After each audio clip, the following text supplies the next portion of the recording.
غریبانانو د الله د رضا لپاره د ظلم خلاف دا کسان او د دې علاقې مشران ټول راغونډ شوي یو چې هر یو طرف ته رمضان دی بل طرف ته ګراني ده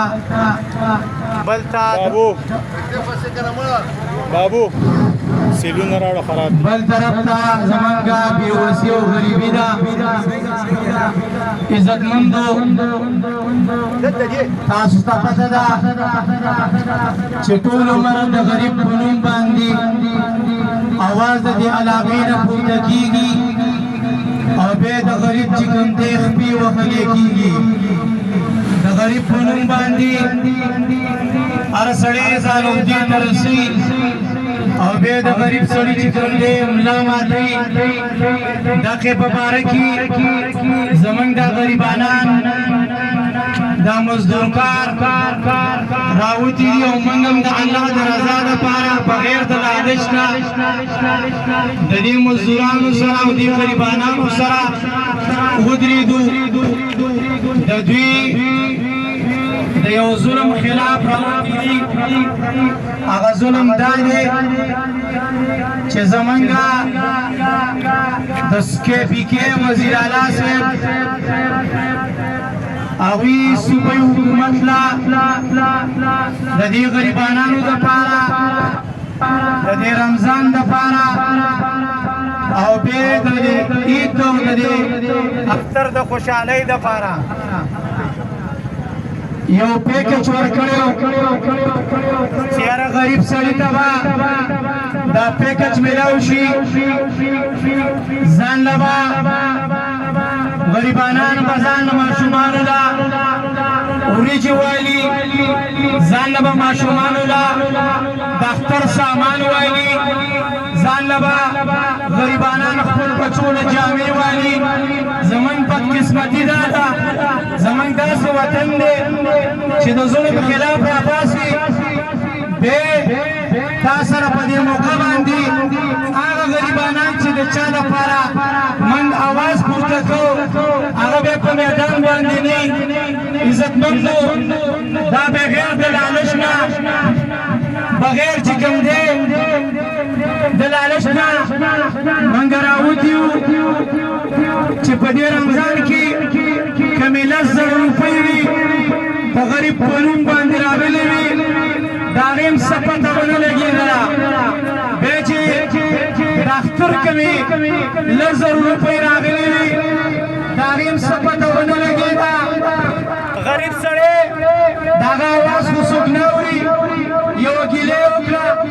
یو شکوې وکړه زموږ تاجر اتحاد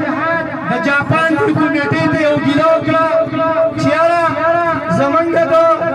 ظلم دپاره زموږ د تپوس دپاره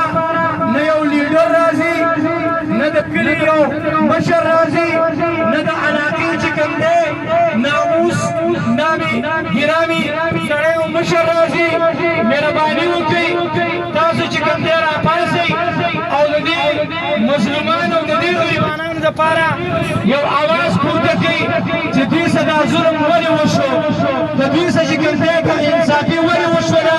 د دوی نه چې کوم دی دا د رمضان او د اختر دا کومې 10,000 روپۍ وي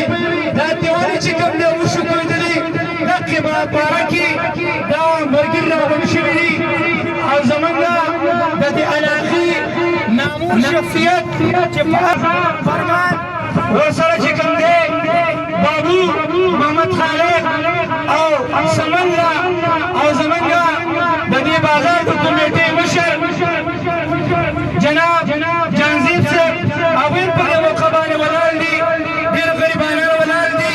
د مازه ټیم هم دی خو زه بلا تاخیر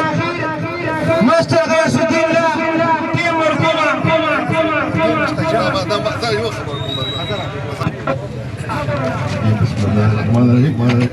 څنګه زه خبر پیدا کېدو چې محمد راځي وي پروګرام انداز ته لراکو ما هیڅ حاجت نشته خدای څه چې ډېر خلخاله ما لا اله محمد اجازه کوي خدای څنګه به زما بل ګوان کې لا کلمات روما چې اوس مالک وایي چې په باندې ما دې چا سره د پیډې کړې پیسې ما ورکړلې زه روپۍ راغلو د مالدارو ته ورکړې دي ټول مې کړی دی د غریب حق والی دی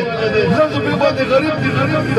د کور د علاج خو کېږي کومه سندر مې راکړل دی چې که نه او ته د ټوډي والا ورکې ته د ټوډي والا ورکې ته د اکسرې والا ورکې د پیډې والا ورکې د غریب ته ګناه کړې ده زه غریب باید یم چې خدای ته کوم چې الیکشن کې د خیال ورته تیار ده آینده الیکشن غریب دپاره څه کول سنا صاحب بسم الله الرحمن الرحیم ملګرو وخت ډېر کم دی د مازدیګر د جمعې ټیم دی زمونږ ګران مشر د دې علاقې سابق میر او انشاءالله چې د افغانانو دپاره یو عید پیکیج اعلان کړی و 10,000 روپۍ د هغې چې کله معلومات وشو نو په هغې کې چې کوم دی داسې خلک شوي دی چې هغه د دې حقدار نه دي مونږ د چا دغه نه کوو خو د پي ټي آی غریب دی هغه ته دې میلاو شي که د هرې پارټۍ غریب دی دا د هغه حق دی دا د مالدارو حق نه دی اوس چې کوم دی زمونږ راتلونکي دا سیز مکمل واپس کا او دا بند کا والسلام